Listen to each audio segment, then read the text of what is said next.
আনন্দ সিং। চলুন আমরা শুনি আপনার ঘটনা। তো রাসেল ভাই, আমি সরাসরি ঘটনাটি শুরু করছি। আমার ঘটনাটি স্টার্ট হয়েছিল 2014 সালে 13 এপ্রিল, পয়লা বৈশাখের আগের দিন। ঘটনাটি স্টার্ট হয়েছিল নেত্রকোটে। ঘটনাটির শুরুতে আমার একটা অভ্যাস ছিল সকালবেলা মর্নিং ওয়াক করার, এখনো পর্যন্ত আছে। তো মর্নিং ওয়াকে বেরিয়েছিলাম আমি আমার ফ্রেন্ডের সাথে, দুজন ফ্রেন্ড আমার সাথে ছিল। তো মর্নিং ওয়াক করার এক পর্যায়ে শেষের দিকে আমরা রেস্ট নেওয়ার জন্য একটা নদীর ধারে, নেত্রকোনার বিখ্যাত মগরা নদী, সেই মগরা নদীর ধারে বসেছিলাম মাঝবাজার এলাকায়। তো রেস্ট নিচ্ছিলাম, নিয়ার অ্যাবাউট 7টা কি 7:30 বাজে ওই সময়। এবং যে প্লেসটা মোটামুটি খুব ঠান্ডা প্লেস ছিল, আশেপাশে মানুষজন নেই বললেই চলে। তো আমরা রেস্ট নেওয়ার এক পর্যায়ে কিছুক্ষণ পরে 10-15 মিনিট পরে আমার কেন জানি মনে হচ্ছিল যে আমরা এখানে 3জন ছাড়াও আশেপাশে হয়তো বা কেউ আছে। তো আমি একটু ডানে বামে তাকানোর পর দেখলাম অনেক দূরে 4-5টা ছেলে মেয়ে খেলাধুলা করছে, তাছাড়া আমাদের ধারে কাছে কেউ নেই। তো আমি একটু আমার কেমন যেন ওয়ার্ড ফিল হচ্ছিল যে কি আমাদের আশেপাশে কেউ যেন ঘুরে যাচ্ছে, এরকম মনে হচ্ছিল। দেন আমি আমার ফ্রেন্ডকে বললাম, তুমি কি কিছু দেখতে পাচ্ছ কিনা বা কোনো কিছু অনুভব করছো কিনা। তো সে বললো যে না, আমি এরকম কিছু ফিল করছি না, কিন্তু আমার কেন যেন খুব কিছু একটা মনে হচ্ছিল যে কোনো একটা খারাপ কিছু একটা হতে যাচ্ছে বা কিছু একটা আছে। দেন আমি ওখান থেকে চলে আসলাম। কিছুক্ষণ পরেই আমরা চলে আসলাম ফ্রেন্ড সবাই মিলে। সমস্যাটি শুরু হলো সেদিন বিকাল থেকে। বিকালবেলা হঠাৎ করে আমি অসুস্থ হয়ে যাই, এবং রীতিমতো বললে যেটা চলে যায়, আমি অসুস্থ একটু কমই হতাম, কিন্তু সেদিন আমি হঠাৎ করে জ্বর, এবং 1 ঘন্টার মাঝখানে আমার জ্বর 102 ডিগ্রি সেন্টিগ্রেড পর্যন্ত চলে গেল। এবং আমি মোটামুটি সন্ধ্যা লাগাত ভালোই অসুস্থ হয়ে যাই। আমি বিছানায় শুয়েছিলাম। সন্ধ্যা পেরিয়ে রাত 8টা বাজলো। 8টা বাজার পরে আমার চোখটা কেমন যেন লেগে আসছিল। আমি সেটা ঘুমিয়ে পড়েছিলাম বা কি আমি সেটা বলতে পারছি না।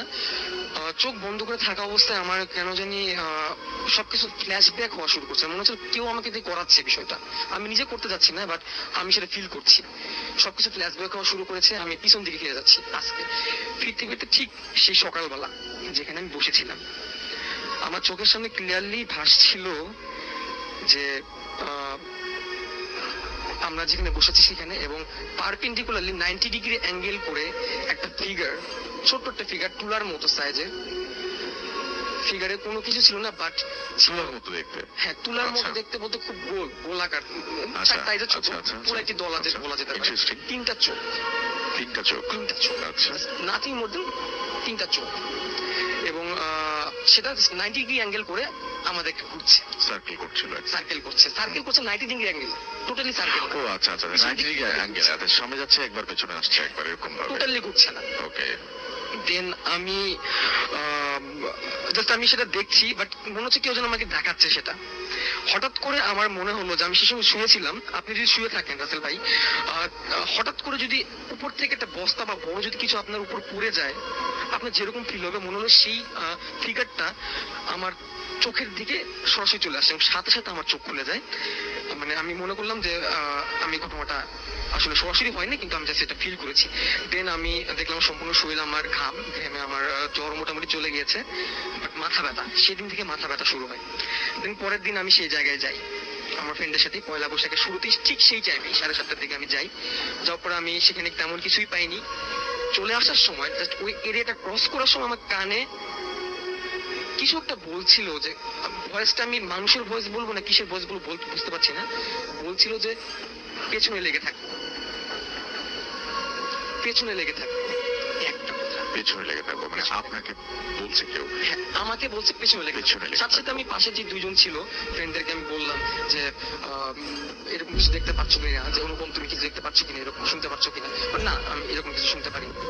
তো শুধুমাত্র আমি, আমার সাথে আমার 2জন ফ্রেন্ড ছিল, কিন্তু তারা এটা কোনো কিছু ফিল করেনি।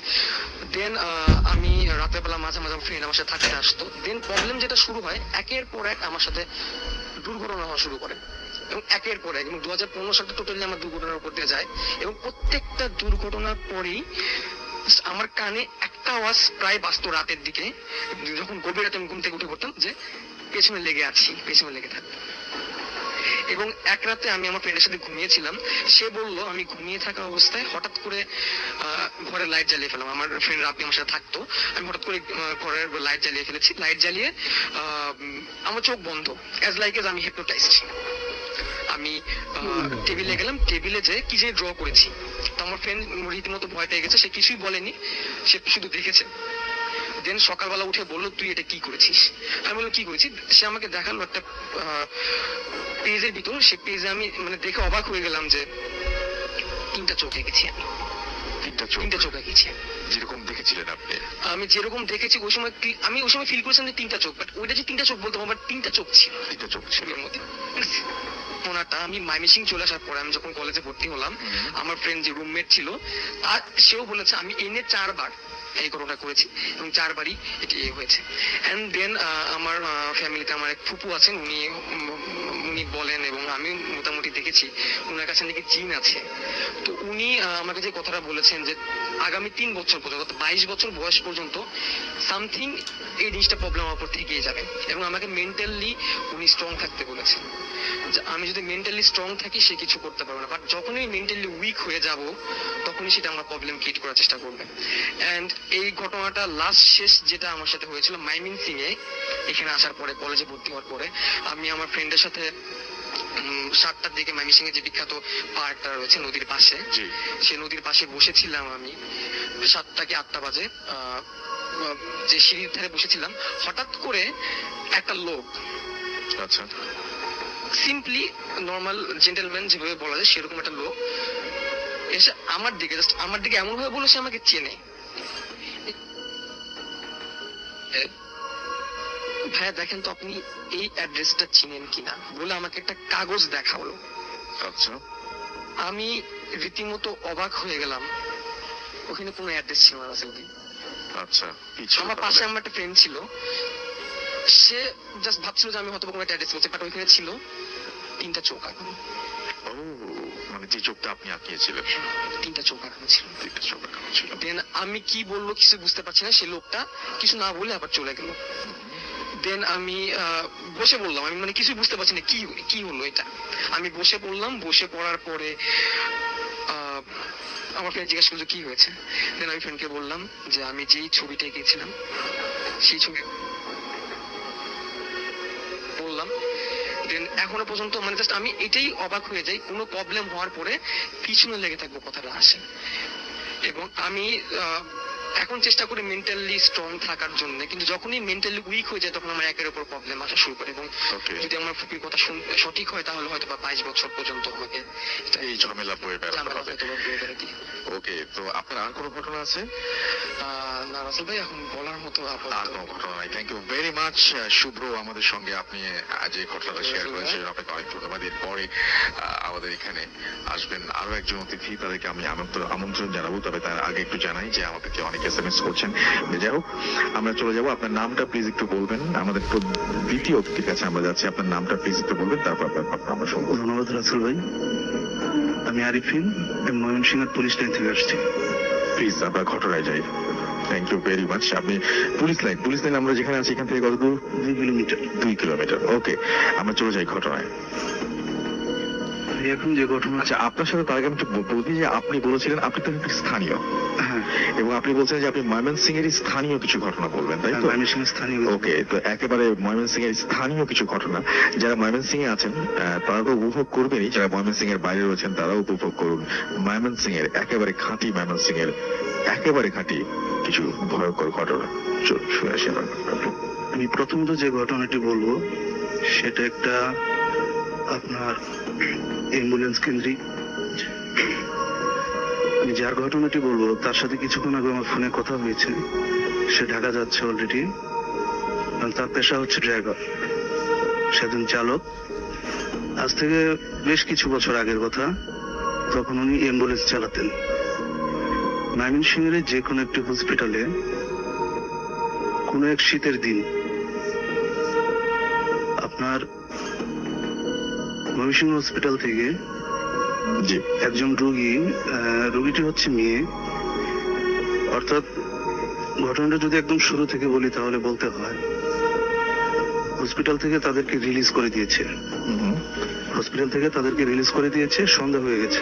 জি, সেক্ষেত্রে তারা অনেক অ্যাম্বুলেন্স খোঁজাখুঁজি করছে, কোনো অ্যাম্বুলেন্স পাচ্ছে না। রিলিজ করে দিয়েছে মানে কি? মেয়েটা কি বেঁচে আছে না না না, মারা গেছে। মারা গেছে? জি, মারা যাওয়ার পরে রিলিজ করে দিয়েছে। ওকে।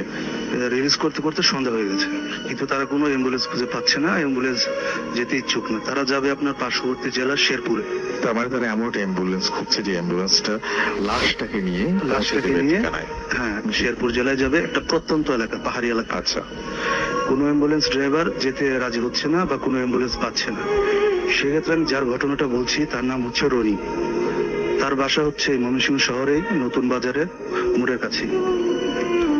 যাই হোক, সে যেতে রাজি হলো, কিন্তু মেয়েটার পরিবারের লোকজন অ্যাম্বুলেন্সের সাথে যাবে না। হ্যাঁ, পরিবারের লোকজন অ্যাম্বুলেন্সের সাথে যাবে না, শুধু লাশটাই যাবে। আচ্ছা। সেক্ষেত্রে ওই ড্রাইভার রনি, তার সন্দেহ তেমন একটা হলো না, হয়তো ভাবছে সবাই তো অ্যাম্বুলেন্সের সাথে যায় না, ভয় পেতে পারে। সেক্ষেত্রে সে রাজি হলো। আচ্ছা, তার শহর থেকে বের হতে হতে রাত 8টা বেজে গেল। সে ময়মনসিংহ শহর পার হয়ে যখন শেরপুর সীমানায় চলে গেল, তখন রাত প্রায় 2 ঘন্টা পরে, তখন রাস্তাঘাট খারাপ ছিল, এত ভালো ছিল না। আচ্ছা। তখন রাত 10টা কি 11টা, শীতের রাত, এটি অনেক রাত হয়ে যায়। তার গাড়িটা হঠাৎ থেমে গেল। হ্যাঁ, সে নেমে গিয়ে দেখলো তার চাকাটা নষ্ট হয়ে গেছে। তবে এখানে কথা হচ্ছে, তার কোনো অ্যাসিস্ট্যান্ট ছিল না, তার কোনো হেল্পার ছিল না, সে একাই ছিল, আর অ্যাম্বুলেন্সে লাশ ছিল। তারপর সে একা হাতে গাড়ির চাকাটা যেভাবে ঠিক করে সেভাবে ঠিক করে সে আবার যাত্রা শুরু করলো। ঘন্টাখানিক পর চলন্ত একটা গাড়ি এটা হঠাৎ করে থেমে গেল। সে যখন গাড়ি থেকে নেমে তারপরে অনেক চেষ্টা করে দেখলো কোনো কিছু নষ্ট হয়নি, তবু গাড়িটা থেমে গেছে। তেল আছে গাড়িতে, যান্ত্রিক ত্রুটি নেই। তারপরে আপনার আধা ঘন্টা 1 ঘন্টা পরে চেষ্টা করে এমনিতেই আবার চালু হলো। সে আবার চলতে শুরু করলো। চলতে শুরু করতে করতে এরকম আরো 1.5 থেকে 2 ঘন্টা যাওয়ার পর সে লক্ষ্য করলো যে গাড়ির পিছনে শব্দ হচ্ছে।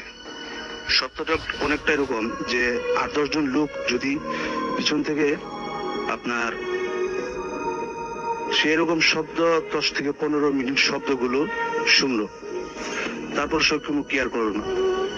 তবে একটা সময় শব্দের গতিটা একটু বেড়ে গেল। অ্যাম্বুলেন্সের ছাদের উপরে শব্দ হচ্ছে, ভিতর থেকে গ্লাসের শব্দ হচ্ছে। এরকম শব্দ হওয়ার পরে সে গাড়িটা থামালো। থামানোর পর সে অ্যাম্বুলেন্সের পিছনে গিয়ে সে অ্যাম্বুলেন্সের ডালাটা খুললো। ডালাটা খুলেই দেখে ওই লাশটা বসে আছে। তার মুখে একদম যে ক্ষত একটা অবস্থা, সে লাশটা বসে আছে। সে এই দৃশ্যটা দেখে একটা দৌড় দিল। সে পাশে ছিল একটা রাইস মিল একটু দূরে, সেই রাইস মিলের যে লেবাররা থাকে, শ্রমিকরা, ওই শ্রমিকদের ঘরে গিয়ে উঠলো। তারপর শ্রমিকদের ঘর গিয়ে ওঠার পরে সে ওখানে সেন্সলেস হয়ে গেল। তারপর ওকে সবাই পানি দিয়ে একটু সচেতন করার পর ওই শ্রমিকদের সহ সে আসলো লাশের কাছে। আসার পর দেখে লাশটা আবার শুয়ে আছে, কিন্তু লাশটা খুব ক্ষত বিক্ষত। যাই হোক, আমি ঘটনাকে একটু সংক্ষেপে করে দিচ্ছি। থাকার পর পরদিন শ্রমিকদের একজন তার সাথী দিয়ে মেয়েটার গ্রামের বাড়ি গেল দিনের বেলা।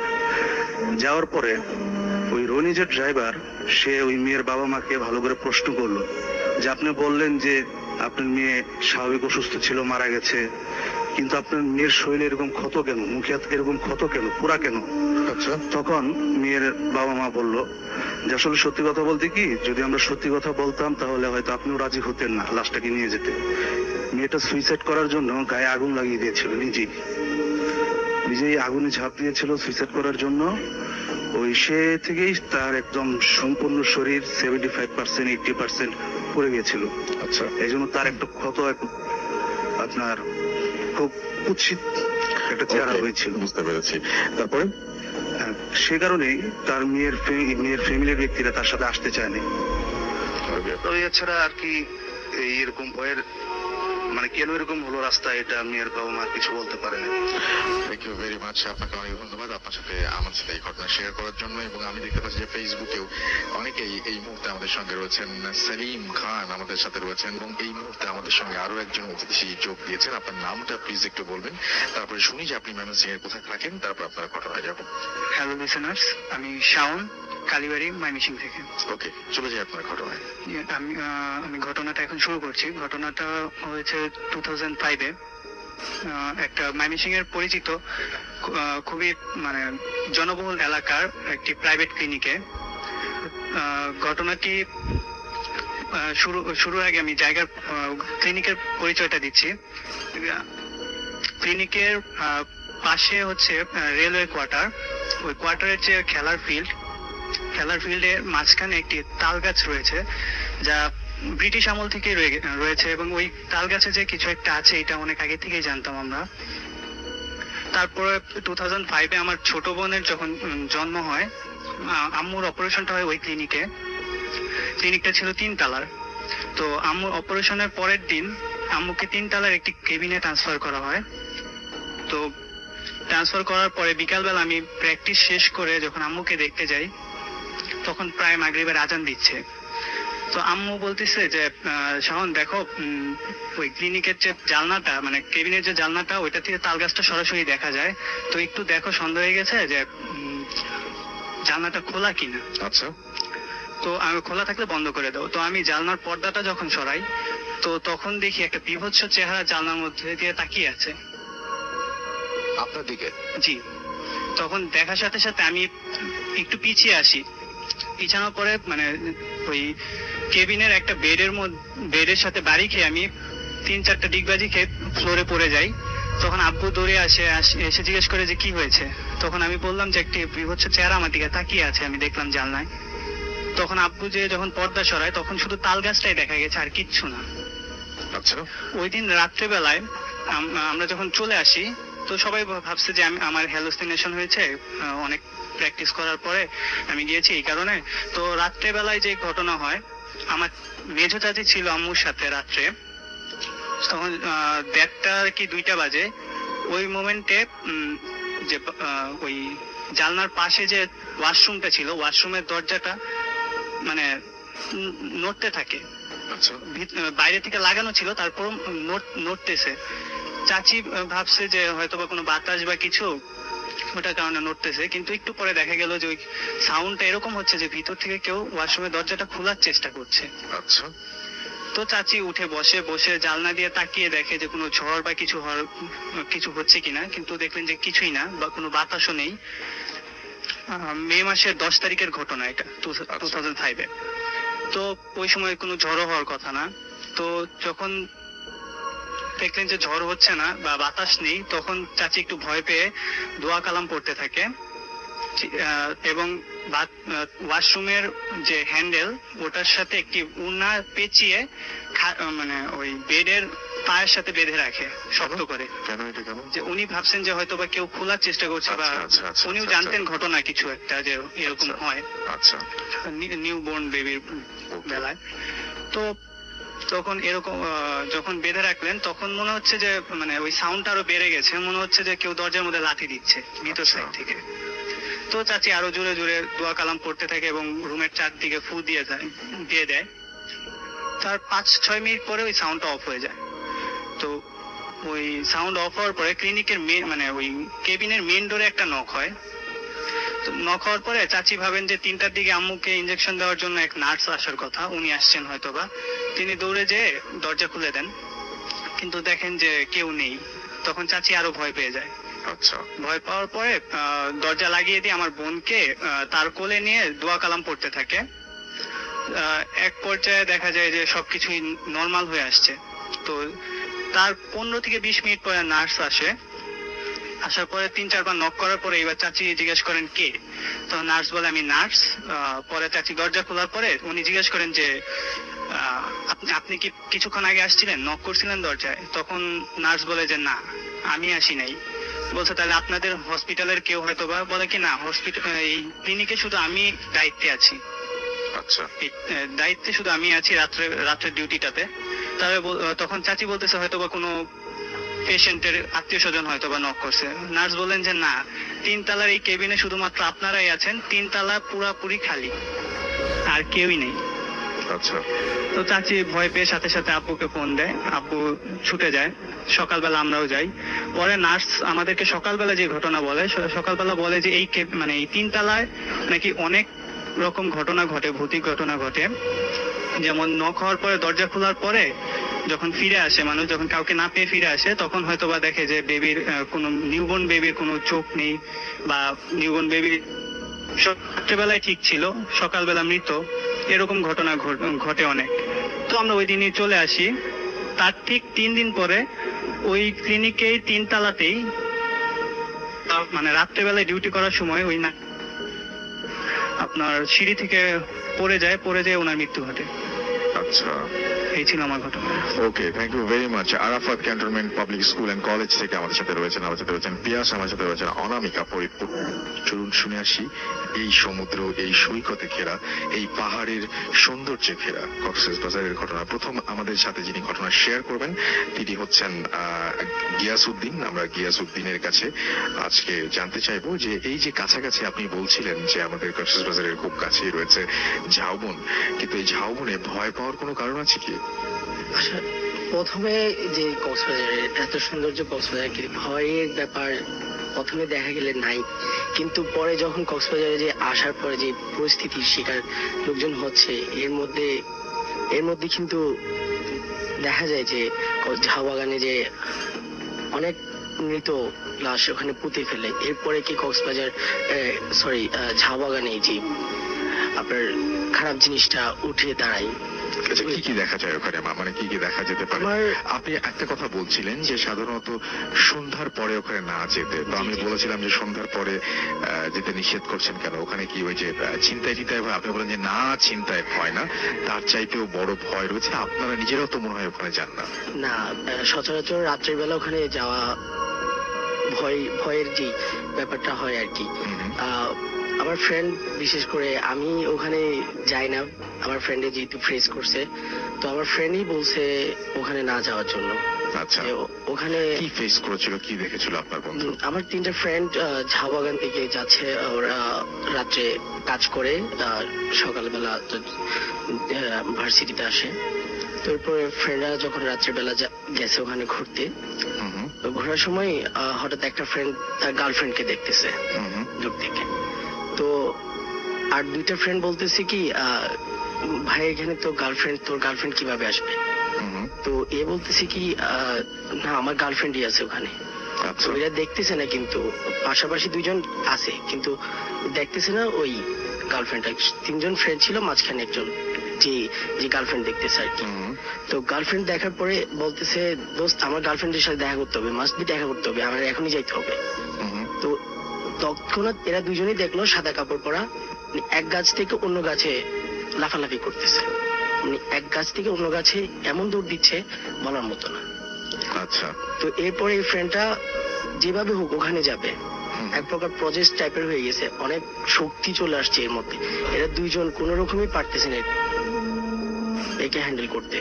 ওকে, তো সচরাচর দেখা গেল কি, এক প্রকার দৌড় দিল এদের মাঝখান থেকে। তো এরা অনেক পেছন দৌড়তেছে, দৌড়ে যাওয়ার পরে এ যখন গেছে ওর গার্লফ্রেন্ডকে ধরতে, তখন একে এমন জোরে ধাক্কা দিয়েছে, অনেক দূরে গিয়ে পড়ছে তখন। তো তখন এই কাছে এসে দেখতেছে যে এই জিনিসটা আসলে ওর গার্লফ্রেন্ড না। তো তৎক্ষণাৎ এরা 3জনের মধ্যে একজন দৌড় দিল ঝাউ বাগানের ভেতর। তো একটু পরে ওই ঝাউ বাগানের ভেতর যখন দৌড় দিল, তো ও দেখলো কি ওর বাবা দাঁড়ায় আছে ওখানে। আচ্ছা, তো বাবা যখন দাঁড়ায় আছে বলতেছে, বাবা তুমি এখানে কি করো? ওর ছেলেটাকে বলতেছে, মানে আমার ফ্রেন্ডটাকে বলতেছে আর কি। তো ফ্রেন্ডটার বাবা বললো, বাবা তুমি এখানে কি করো? যখন তো ফ্রেন্ডটা বলছে, বাবা তুমি এত রাত্রে এখানে কি করো? বাবা আমি মাছ ধরতে আসছি, আজকে মাছের মাংস খাবো। ওকে, থ্যাংক ইউ। তো এরকম ঘটনা সবসময় আপনাদের এখানে ঘটে। থ্যাংক ইউ ভেরি মাচ আপনার ঘটনার জন্য।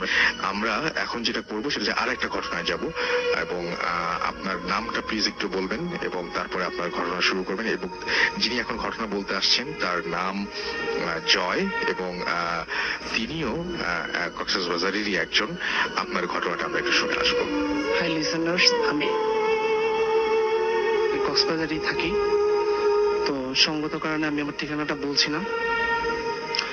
তো রাসেল ভাই, সরাসরি আমি আমার ঘটনায় চলে যাচ্ছি। আমার ঘটনাটা আসলে, ঘটনা শুরু হওয়ার আগে একটা কথা বলে রাখি, এই মানে যে ঘটনাটা আমি বলতে চাচ্ছি, এই ঘটনাটা গত 10-15 বছর ধরে আমাদের বাসার আশেপাশে অনেকভাবে হ্যারাসমেন্ট করছে আর কি। এই ঘটনাটা আচ্ছা। দিয়ে অনেকে অনেক এক্সপিরিয়েন্স আছে, আমাদের বাসার আশেপাশে অনেকে অনেক এক্সপিরিয়েন্স বলতে পারবে। তো আমার জানা এবং আমার ফেস করা ঘটনাগুলো আমি আজকে ইসানদের সাথে শেয়ার করছি। ঘটনাটা শুরু হয়েছিল 2002 সালের দিকে, যে কোনো একটা সময়। আমি আর আমার একটা ছোট ভাগিনা ছিল, ওর নাম জাহেদ। দুজনেই খেলছিলাম, বাসার পাশেই খেলছিলাম। হঠাৎ করে দেখতেছিলাম মানে একটা কান্নার সুর ভেসে আসছে আমাদের বাসার পাশ দিয়ে। তো দেখলাম মানে আমাদের একটু ইন্টারেস্টেড হলো আসলে কি ঘটলো ঘটনাটা। দেন আমরা দুজন ওখানে গিয়ে দেখলাম আসলে একটা মানে বাচ্চা মারা গেছে একটা মহিলার। তো বাচ্চাটা মারা যাওয়ার পরে দেখলাম মনে অনেক কান্না টান্না করলো। তো মহিলাটা একটু বেশি গরিব ছিল, যার কারণে কবর দাফন কাফনের কোনো ব্যবস্থা না করে মহিলাটা কি করলো, বাচ্চাটাকে একটা ছোট টিনের মধ্যে, তখনকার দিনে ছোট টিনের ছিল, বড় বড় টিনের ছিল, দুধের টিন। তো এখানের মধ্যে লাশটা মানে বাচ্চাটাকে ওখানের মধ্যে ঢুকাইয়া কি করলো, আমাদের চোখের সামনেই যে ওদের বাসার পাশে একটা বাথরুমের পাশে একটা গর্ত করছে। গর্ত করার পরে ওখানে ওকে দাফন করে দিয়েছে কোনো ধরনের আনুষ্ঠানিকতা ছাড়াই। আচ্ছা। এরপর থেকে আসলে যে সমস্ত ঘটনাগুলো এর আশেপাশে হয়, সবাই মনে করা হয় এই ঘটনার থেকে এই ঘটনাগুলো আসলে উদ্ভব হয়েছে আর কি। যেমন কি ঘটনা ঘটে একটু আমরা শুনি। তো এরপরে এর কিছুদিন পরে ওই বাড়ির যে মানে প্রধান মালিক আছে, হঠাৎ করে একদিন মানে কিছুদিন পর আর কি হঠাৎ করে উনি উধাও হয়ে যায়। যেমন ওকে কেউ খুঁজে পায় মানে আজও পর্যন্ত উনি এখনো মানে মিসিং, মানে তাকে এখনো মানে খুঁজে পাওয়া যায়নি। এর কিছুদিন পরে এরপর ওখানে ওদের বাসায় 3টা মহিলা ছিল। 3জনের মধ্যে প্রথমে 1জন, এরপর 2জন, এরপর 3জন, মানে ক্রমান্বয়ে কিছুদিন পর পরে 3জন আপনার পাগল হয়ে গেল। ওই বাসায় একই বাসারই আমাদের পাশে। তো 3জন পাগল হওয়ার পরে দেখা গেল একটা কেমন যেন একটা মানে অদ্ভুত ছায়া নাকি ওদের খুব জ্বালাতন করতো। এবং আমরা দেখতাম হঠাৎ মেয়েগুলা পাগলের সুরে বলতেছে কেউ একজন ওকে মারতে আসছে, থাপ্পড় মারতেছে, চুল ধরে টানতেছে। এই সমস্ত ঘটনাগুলা আসলে মানে মহিলাদের কাছ থেকে আমরা শুনতে পারতাম আর কি। তারপর বেসিক্যালি যে সমস্যাটা বেশি হইতো, আমাদের আশেপাশে যে বাসাগুলো ছিল তখনকার দিনে টিনের বাসা ছিল। টিনের বাসার ছাদে প্রতি রাতেই মানে কে যেন হাঁটাহাঁটি করতো। এটা প্রত্যেক বাসায় হতো আমাদের আশেপাশে, প্রতি রাত্রেই মানে হাঁটাহাঁটি হতো। তো একদিন হঠাৎ করে আমার বড় ভাই চিন্তা করলো যে আসলে মানে এটা আমাদের দেখতে হবে, মানে কাহিনীটা কি। হ্যাঁ, হঠাৎ করে একদিন মানে প্ল্যান ওয়াইজ আগে থেকে করে দেখলো যে মানে এটা দেখতে হবে। তো মানে যখন মানে ইশারা করবো, যখন টিনের চালে আওয়াজ আসবে তখন ভাইয়া বাইরে থেকে দেখবে, এভাবে একটা প্ল্যান করা হয়েছে আর কি। হঠাৎ ভাইয়া নাকি নিজেই দেখছে, আমার আব্বু নাকি দেখছে যে সাদা কাপড়ের কেউ একজন চালের উপর হাঁটতেছে। যিনি যাকে দেখা গেছে তিনি দেখতে কেমন ছিলেন? উনি মানে সাদা কাপড়ের মানে একজন বড় বৃদ্ধা মানুষ এরকম আর কি, পুরা সাদা, মানে ওনার মানে আর কিছু নেই, সাদা পুরা কিছু সাদা কাপড়ের। তারপরে রাসেল ভাই ওই মহিলা 3জন পাগল হয়ে মানে অনেক ধরনের পাগলামি করতো। বিশেষ করে আপনার রাখাইন টাইপের চেহারা যেগুলা ছিল, রাখাইন বলতে আমাদের উপজাতি রাখাইন, ওই টাইপের যেগুলো আমাদের চেহারায় মুসলিমদের চেহারা ছিল, ওদের একটু বেশি পাকড়াও করতো আর কি। যেন একটা কাজিন ছিল বাবু, ওকেও মাঝে মাঝে দেখলে মানে খুব বেশি পাকড়াও করতো। মানে রাখাইন দেখলে মানে দেখতে পারতো না দুজন, মানে রাখাইন দেখলে বকা দিত। রাখাইন মানে কিরকম, মানে রাখাইনরা নাকি ওকে বেশি ইয়া করতেছে, গলা চিপে ধরতেছে, এই সে আরো অনেক কাহিনী। তারপর এরপরে যে কাহিনীটা বলতে চাচ্ছি, এর কিছুদিন পর আমার একটা কাজিন আসছে আমাদের বাসায় আর কি। তো আসার পর ওই পাশের যেটা ঘটনা হয়েছে আর কি, ওখানে গেছে। তখন কিন্তু আমিও ছিলাম পাশে, মানে খেলতেছিলাম আর কি। তো হঠাৎ করে আমার কাজিনটার কি করছে, আপনার মুখটা চেপে দেওয়া হয়েছে। ও অদ্ভুত ভাবে চিৎকার দিচ্ছে, ও মানে নড়তেছে না, ওর শরীর নড়তেছে কিন্তু মুখটা নড়তেছে না আর কি। অদ্ভুত ভাবে চিৎকার দিচ্ছে। আসলে খুব ভয় পেয়ে গেছিলাম আসলে কি হলো এটা। তখন একটু পরে দেখলাম যে সবাই আসলো, তারপর ওকে একটু বাসায় নিয়ে গেলো। তারপরে কি হলো এটা মানে দেখার জন্য একটু সমস্যা। তারপরে কবিরাজ আনা হলো আর কি।